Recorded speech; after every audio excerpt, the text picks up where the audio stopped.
Yo, what's going on, snipers, and welcome back to our Anchorage Ice Tigers Draft the Glory franchise mode here in NHL 23. So in last episode, we simulated through the season. We started off the season actually really strong, going like 9-1-1 in our first 10 games, but then eventually, as I expected, we kind of had some ups and downs and kind of slid a little bit. And we made it into the playoffs as a wild card team with a 43-31-8 record, and we're going to be taking on the Nashville Predators in the first round of the playoffs.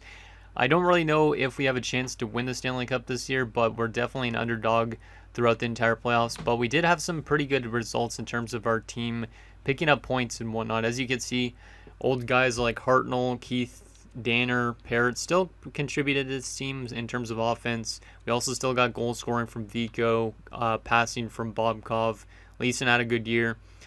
But there is definitely still some concerns, obviously, considering, like, as you look at, like, the plus-minus, we mostly outscored our problems except for like one line, especially. I think that's our second line. It just did not really work that well in terms of plus minus at least. So a couple guys suffered. We also are having our age catch up to us quite a bit too, because Miles Claxton dropped off to a 74, so he's not really an NHL player even at this stage anymore. And then also Parrott has dropped down to a 79, so the age is definitely catching up to this team, but we'll see if it's able to last a little bit longer. So should be interesting to see what happens in the playoffs ahead. I think I'm going to be going with Hayden in this playoff run for the start of it at least, just because he had a lot better of a rookie season, and Pusher as the starting goaltender really didn't have a good time. An 897 save percentage is not good, and he has not been really that good either the last 3 years too. So I think I'm going to try Hayden first, and if Hayden can't do anything, we'll try Pusher. But for now, we'll trust the kid and see what he's able to do. But we're going to be taking on a Nashville Predators team that has a pretty good roster in a sense, but their defensive core is quite weak, I would say. Then again, they do have also a 91 overall in their defensive core, so they do have one good player, but the rest of them are almost pretty much like AHL defensemen, so it's a little bit of a weird team to go up against. So you can see the forward core looks pretty good. A little bit of weakness in terms of like the wingers, and also the fact that McEachern's a second line center, but other than that, like Mackey definitely makes up for that as a third line center. And in the defensive core, as I was saying, Lawrence probably won the Norris this season. The rest of these guys, Chapman's an okay top two for sure, but the rest of these guys are like AHL defensemen, so they definitely need some work on the defensive front. But they do have a goaltender who probably just won the Vezina in Pettinen, so he's able to backstop pretty much anything anyways. And they also have Zinger as a backup, so their goaltending definitely makes up for that defensive core a little bit.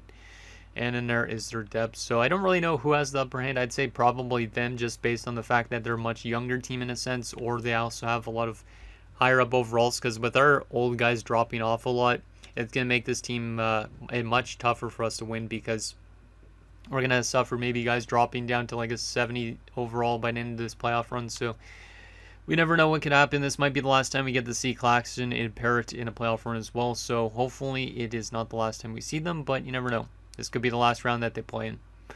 So let's go ahead and go to our lines here, and we'll make sure to put Hayden in as our starting goaltender, at least to start the playoffs. And I think the rest of this is pretty much going to stay the same. The second line kind of struggled in terms of defense, so I might actually flop Jansevsky and Leeson again, just for something different. Yeah, I think so. And then Derek Keith has dropped off also quite a bit. He's down to top 6 potential. Hartnell's obviously probably starting to decline as well. So we're in that period where a lot of guys are just going to eventually start to go down the tubes, and our chances of winning another cup are as well. So there we go. We'll see what our team's able to do this year. Let's get into the first game of the first round against the Preds and see if we could somehow pull off another upset like we did last year when we knocked out Calgary.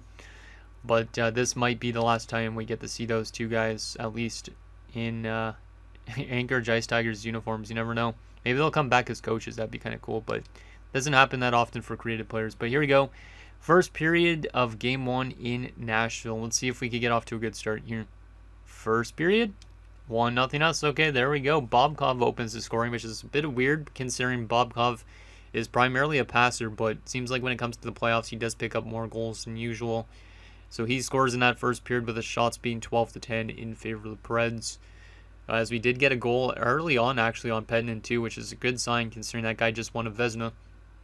maybe that's actually a good sign for us as well that he won a Vezina, because Vezina Trophy winning goaltenders usually do not do good in the playoffs, I feel like. So it should be interesting to see if we're able to score a lot of goals on him in the playoffs.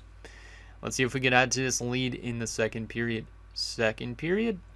It's 2-1. Okay, I'll take it. Claxton scores, so good to see Claxton scoring, considering he's a 74 overall. He is still getting power play time, though, so that's what's helping his offensive output quite a bit. So he does make it 2-0, but all does pull Nashville within one. Shots are 21-21, and it's a 2-1 game going into the third. Let's see what happens in this third period. See if we could get some insurance and lock down this game. Penalty kill to start the third, and they immediately get a power play goal. That's not a good way to start the third period, boys. We had a 2-0 lead at one point, and now it's tied again. And we just had a couple power plays that we did not capitalize on, but Ricardo Hartnell scores. And he makes it a 3-2 game late in this period. Can we lock this game down? No, we cannot, apparently. Grabowski scores with 51 seconds left. And we're going to overtime in game one. Well, at least this is making this series look a little bit closer than it probably should be based on teams' records and stuff like that. But shots are 35-29 in favor of the Preds. It's a 3-3 game. We need to find a way to get the winner here. We've had the lead multiple times in this game. Let's not let this get away from us. Here we go. OT, who is going to be the hero? And of course, Nashville scores immediately because they scored late in the game. And they win game one as Paxbu scores 57 seconds in overtime. Not going to fault Haydeen on that one. He made 33 saves. So he was pretty good. But the team just could not contain the lead. So I'm not going to put that one on him. Bob Cobb from Jansevsky and Darby. Claxton from Danner and Darby. Goddamn, I almost said both of them mixed at once. And Hartnell from Parrott and Keith. Don't really like that defensive output in that game. And like I said, I don't blame the goaltending at all in that one. Yeah, the goaltending I don't really blame on Haydeen in that one. I'm going to give Haydeen the next game, and if he plays bad again, I don't want to say he played bad in that game, but if he plays bad, maybe we'll go back to Pusher. But for now, I'm going to say Haydeen's definitely the guy to go to still. We might make some actual line changes in the rest of the lineup, though, because I don't want to have another game like that necessarily, because we could have probably put that game through rest, but we let them stay in it. So let's make a couple changes here. Let's go back to Tulipov onto the top 4, Cunningham back down to the top 6. And yeah, we're going to go with Haydeen again for game 2. Let's go with Vico on the second line, Darby to the third line, I think. Yeah, Darby to the third line. I do like Vico a lot. He scores more consistently, though, than Darby. And then Claxton's going to stay where he is, I think. I don't know about doing something that outrageous yet. Eventually, I might move Claxton back into the top 6. As weird as it is, considering he's a 74. But let's see if we could rebound from that game. Let's have a better defensive output in that game. Play like a little bit more of a lockdown style. Our offense was okay in the first game. Just got to find better defensive results. And hopefully our goaltending could do kind of a little bit better than it did last game. Not that, like I said, that game was on Haydeen. First period of game number 2. And we're down 4-0. Well, that's a worse start than game 1, boys. We played a good game 1, I would say, for the most part. But we give up 4 goals in the first period of game 2. This might end up being a series where we get swept in. I know late in series like this, you end up just getting swept after round, because it happened with our Houston series. Like, near the end, we were just a team that couldn't find any ways to win in the playoffs anymore. We would still make the playoffs, but we'd lose in the first round every year almost. So I feel like we're at that stage with Anchorage, but you never know. Mango, Modine, Denisov, and McEachern score. And this is not looking too good. 3 goals against on Haydeen, and Pusher's already been thrown in net. We need to have a really good second period here. We need to get at least 2 goals in the period, or else this game is done, and then we're going to need to win in front of our home fans, which hopefully we can at least win 1 game, but this is not looking like a good series so far. Shots are 13-9 in favor of the Preds. Second period, 6-1. My God.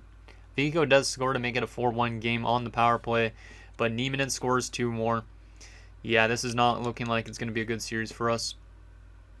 And also the fact that Parrott and Claxton might be retiring soon too kind of sucks, because I wanted them to at least get another series win, but At this rate, I feel like we're definitely going to be another first-round exit. Claxton scores his second goal. He's not even really picking up assists. He's just scoring goals now for some reason. Good to see Claxton scoring, but Parrott hasn't scored yet, which is a surprise. Leeson makes it 6-3, but that is your final. And we have fallen in the first two games in Nashville, as we probably should, because we're technically an underdog team, like I was mentioning. So Vico from Danner, and Claxton from Vico, Leeson from Gamble, and Smith-Pelly. 4 assists from Paxbu, and then Nieminen had 2 goals. Mangone had 2 points. Yeah, I think we're going to go to Pusher this next game, or I could call somebody from the AHL maybe. At this rate, I don't really care what we end up doing with this team in terms of this playoffs. We need to find a way to win. Or maybe not find a way necessarily to win, but to make this into a series, we definitely need to win both our games on home ice, because or else we set ourselves up for a bad scenario. Let's move Claxton into the top 6, because Jancevski has not done really much. And then also, let's move Darby up, move Bobkov down. And defensively, let's go Smith-Pelly with Danner. And then go Klepis with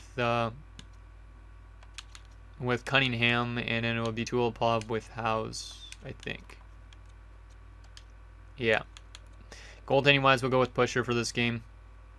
And I don't think I'm going to throw in any of the depth options just yet, but let's see what happens. Let's move Loins to center instead, move Leeson to the wing. Leeson's actually pretty good offensively, though, so I'm going to move him up. I'm going to move Jancevski to fourth line, because he has been worse than Leeson, I'd say. So we're going to try and find a way to get this team to get at least 2 wins here in front of our fans, because this might be the last time these fans actually get to see their 2 boys play in front of them. So you never know. I know I keep on saying that, but it's true. We never know if these guys are going to retire at the end of the season, or if they're somehow going to randomly still be AHL players. But I really know that this is probably one of the last chances these guys are going to get at a Stanley Cup. So here we go. This is a very important Game 3. We need to win these 2 games on home ice to stay alive in the series. First period, 2-2. Okay, that's a bit better offensively for us at least, but they also have another good first period. They scored 4 goals in the last first period, and now they have another 2 here. That's not a good sign. Our goaltending has definitely not been that good. Hartnell and Klepis have both goals for us. Nieminen and Martin have their goals. Shots are 14-11 in favor of the Preds. Let's see if we can find a way to get that lead in the second period, because that would be huge for us going into the third. Second period, 5-3 us. Okay, that's much better. Keith made it 3-2. Lambert tied it at 3-3. But Keith scores again, gives us the lead, and then Leeson scores on the power play. Now we have a 2-goal advantage going into the third, with a shot still in the Preds' favor, 25-23. But we might be able to find a way to escape here with the victory if we just keep our foot on the gas, because a 2-goal lead is not safe still. Let's see what happens in this third period, see if we can lock this one down. Because we almost won Game 1, just barely lost that, and in Game 2 we lost. Darby makes it 6-3. That's a big goal. Big goal for our confidence going the rest of this game. Hopefully we can win next game as well, because that would go a long ways. Glencross scores a power play goal to make it 7-3. This is much better, scoring 7 goals against a Vezina Trophy winning goaltender. Probably Gamble got an empty netter. Damn, they had an empty net with 3 goals down. I respect that, though. 8-4 final, as we have won our first game of the series. I like that our offense is actually pretty consistent. The defensive play is just the part I don't really like. Klepis from Cunningham and Leeson, Hartnell from Cunningham, Keith from Hartnell and Smith-Pelly, Keith from Tulipov and Hartnell, Leeson from Keith and Bobkov, Darby from Claxton and Vico, Glencross from Hartnell and Keith, and Gamble from Bobkov and Cunningham. 3 assists for Cunningham in that game, and Hartnell and Keith, the 2 old guys, had 4 points each. That's pretty good. Cunningham has actually been a pretty solid offensive defenseman for a guy that only has top 6 potential.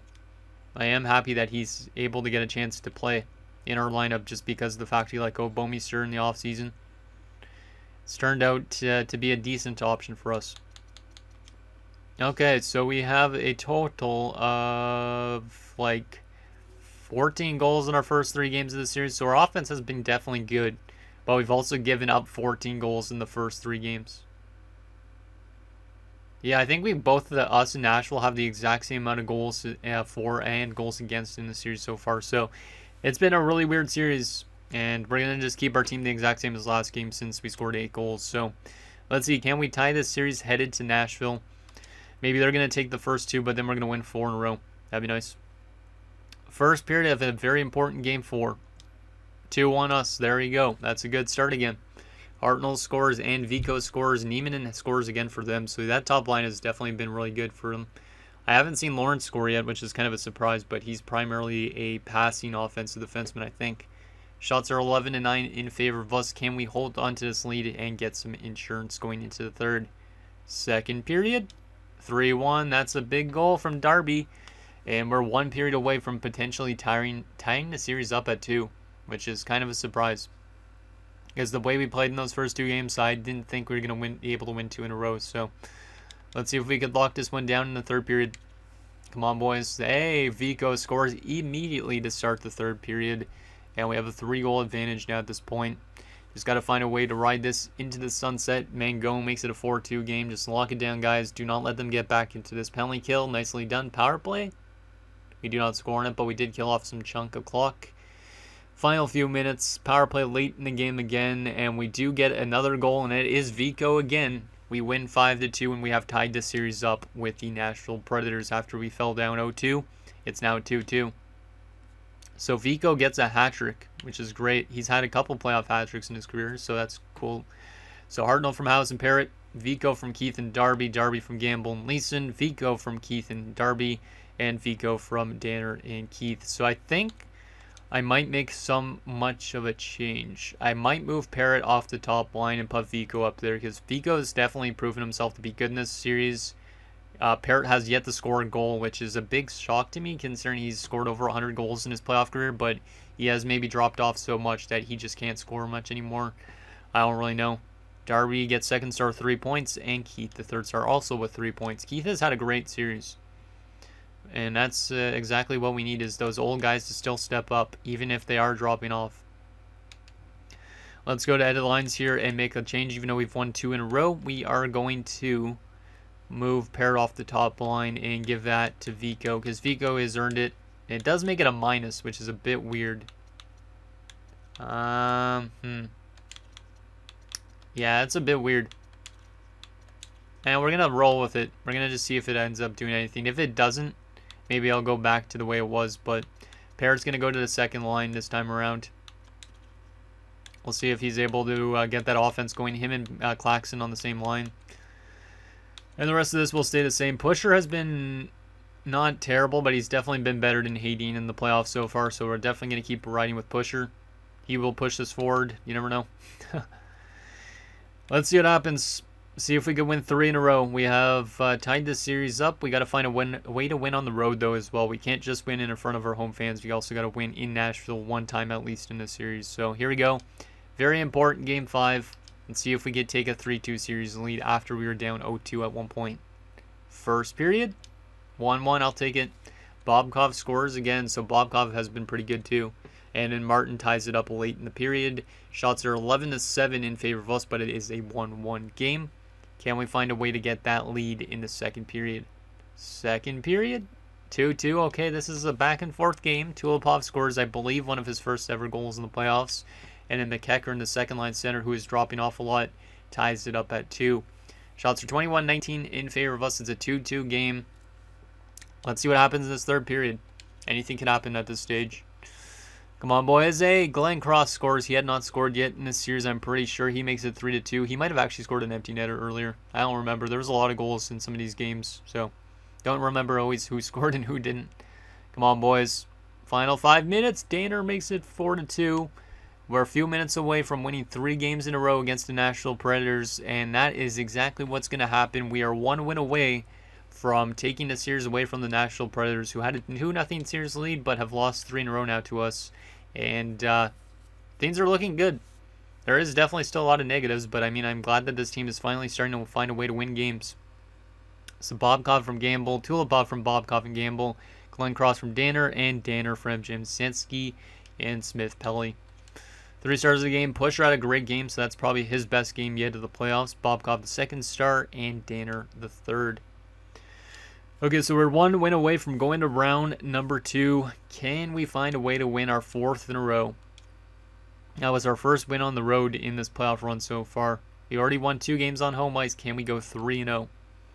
I don't know who we'd be facing next round, but no series has been determined yet, except for Calgary's on to the next round. Not a surprise with Lukowicz and all that. And the only team in the East that's into the next round is the Philadelphia Flyers. Okay, let's see what happens. Game 6. Can we close out the Preds, or are we going to go to a Game 7 back in Nashville? Come on, boys. Let's close her out. Let's do it for the fans. And let's see if Parrott could come through since he hasn't scored yet. First period of Game 6. Down 1-0. That's not the worst case scenario. We could be down by a lot more, so I'm going to take that. Shots are 14-13 in favor of Nashville. So I'd like to get us, maybe to get a little bit more chances on that, even though technically both teams had the same amount of shots almost.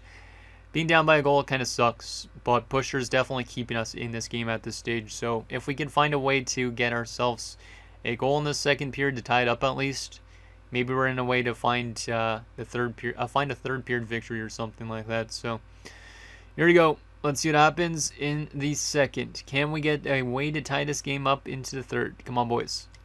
And we're still down by a goal. Still 1-0 Preds going into the third. So Pettinen's definitely kind of rebounding from his last few games because he hasn't been as good since.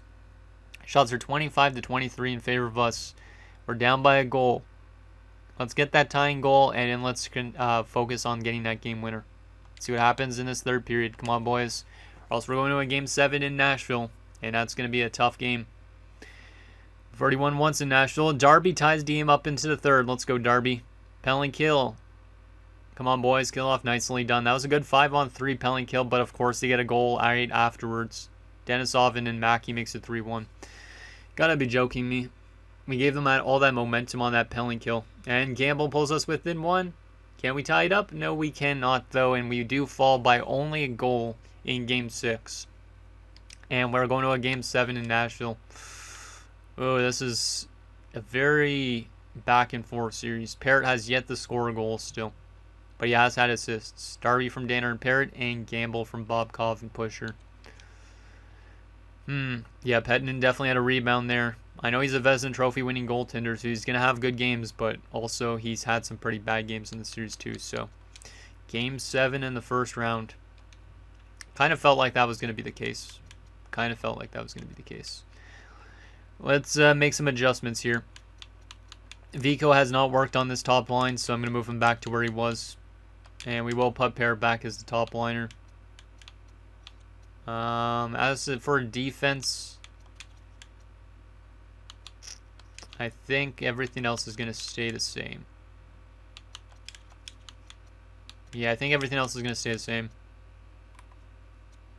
Yeah, we're definitely still riding with Pusher. Yep, that's what we're going to do. That's going to be our team. Is this the last NHL game for Parrott and Claxton, and even for guys like Keith and Hartnell? Keith could end up retiring this year because he's 35. Is it this last year for a couple guys on this roster? Is it the last game of their careers? Or will we get a chance to play in the second round and extend that retirement a little bit? Real-time simulation, Game 7, on the road. Let's get the win here, boys. Hey, that's a good way to start off, Derek. That's a good way to start it off. He opens the scoring here in Game 7. He's had a great series, which also makes me feel like he might retire this year too, even though he's only 35. Usually it's 36 and above, but I have seen guys retire at 35, so wouldn't be surprised if he randomly retires this year. Ah, I know, late goal from Yell. That makes me yell. Makes it 1-1. At the end of the period, its shots are 12-10 in favor of Nashville, but it is a 1-1 game. At least it's a close game so far. Definitely been a very back-and-forth series. If only we won Game 1, though. Because we lost that game in overtime. That one might come back to bite us in this. Because if we don't win this, we technically lost the series because of that overtime. Come on, boys. Let's get that lead back. Can we find a way to get a goal yet? Parrott has yet to score in this playoff run. Glenn Cross scores another goal. Let's go on the power play. I'd like to see Parrott come through with a goal here soon, but who knows? Maybe he's on the back burner. I swear, every time I talk about this man in the playoffs, I just get sense when he's gonna score. Like I have like the Parrott sense, almost like a Spidey sense, but I don't know. He just comes through in the biggest moments. He had not scored at all, and then I decided to talk about him, and then he decides to show up here with a big goal that picks us A 2-goal lead going into the third. Shots are 26-17 in favor of us as well, so we've been playing good. Can we lock this down and get ourselves to that second round here? Let's see what happens in this third period. Let's go. Come on, boys. Lock it down. Just lock it down. Power play opportunity to maybe capitalize the game. We do not score on it. We're into the final 10 minutes. Mango makes it a 1-goal game. I don't like that. Come on, guys. Lock it down, please. Lock it down. Final few minutes here. No. Old Chuck ties the game up. No, don't do this to me, game, please. We're going overtime in Game 7. We blew a 3-1 lead going into the third period. We're turning out to look like the Toronto Maple Leafs at this point. I don't really even know. But we're going to overtime.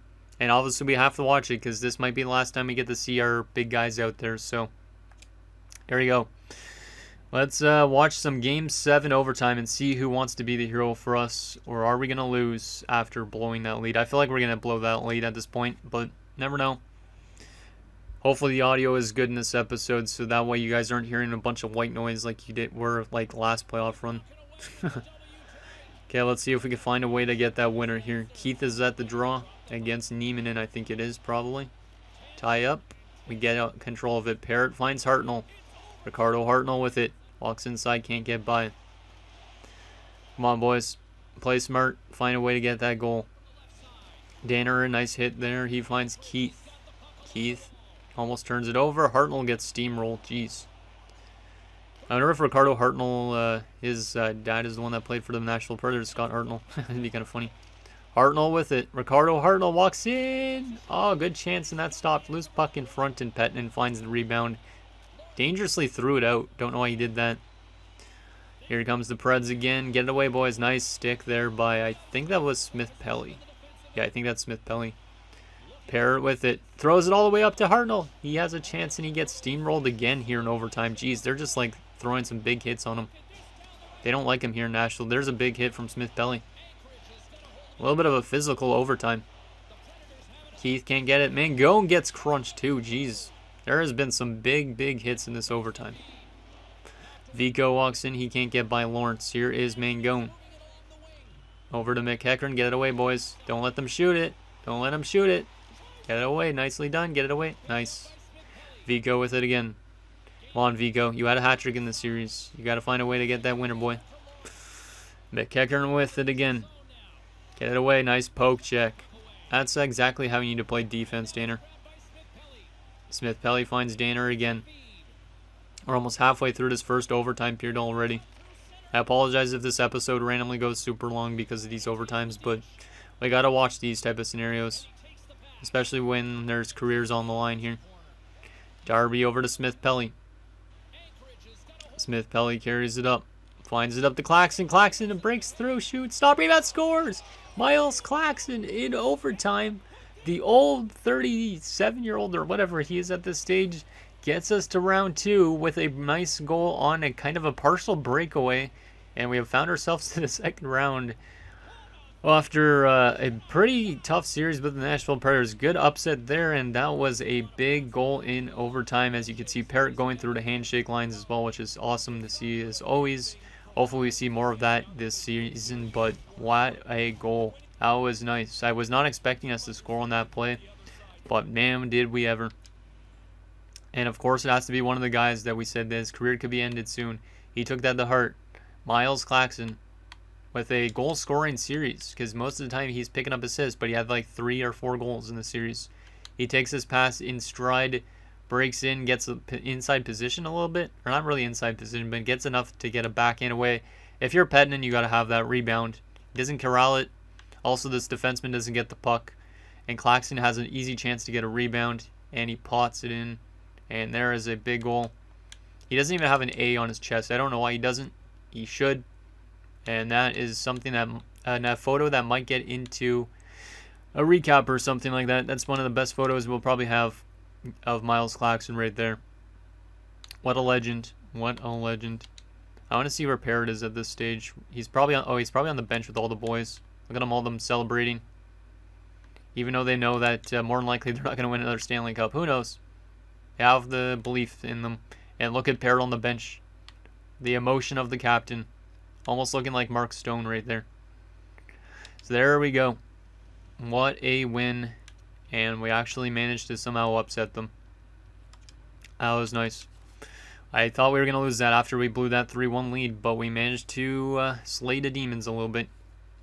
Now the question is, who are we going to be playing in round 2? We'll take a look at our player stats first. I do need to end this episode soon, though, because I do think I am running low on disk space from recording. So I want to make sure that I don't end up losing anything from this episode. So let's take a look at our player stats after round 1, and then we'll see who we're facing for round 2. But our old guys are definitely coming through with points. Keith had 9 points. Hartnell had 7 points. Leeson had 5 points. That's pretty good for the youngster.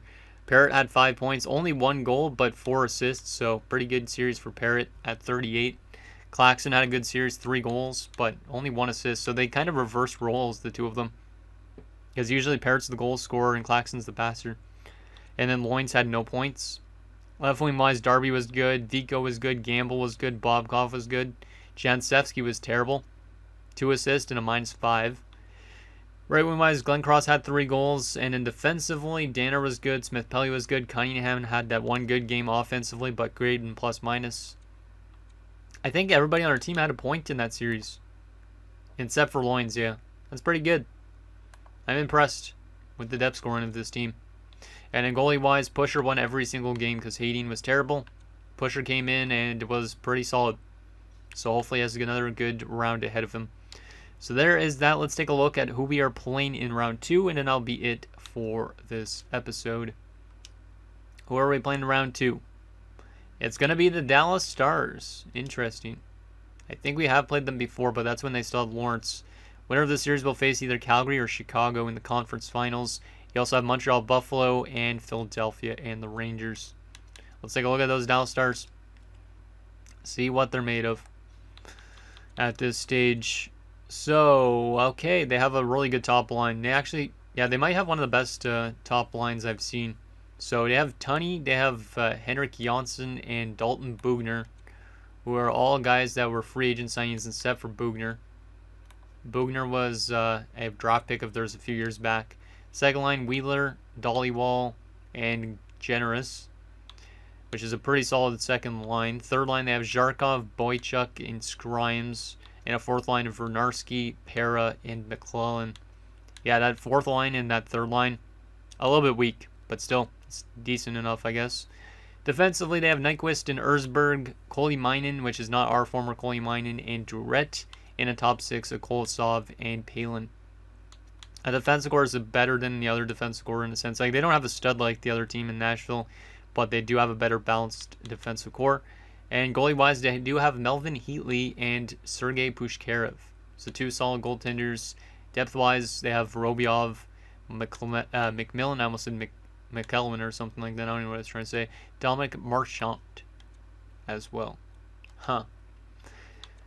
So there is the Dallas Stars. How have they been simulating so far in the playoff run, and how was their regular season compared to us? So if we go to regular season first, and we go to Western Conference, they were the 4th best team. They finished with 9 more points than us. They scored only 10 more goals than us in the regular season. They allowed only 8 less goals, so we're kind of similar in terms of that. Their power play was much better, though, 21% to 17%, and their penalty kill was much better. So they had good special teams. We didn't have good special teams. And then we'll take a look at their playoff stats so far. How have they been doing in terms of that? Because usually the playoffs tell a different story. So they won their first series in 7 games, just like us. They've scored less goals per game. They've allowed less goals per game, so they're better defensively by a little bit, but not by much. Both of us struggled defensively in the first round. They had a bit of a better power play, and we had a much better penalty kill than they did. Their penalty kill was really bad in round 1. So anyways, guys, that's going to do it for this episode of our Anchorage Ice Tigers Draft the Glory franchise mode. So in next episode, we'll take it to round 2 against the Dallas Stars as we look to find ourselves somehow in the conference finals. Again, I don't think it's going to happen, but you honestly never know with this team. Send anything down below, and I'll see you guys next time.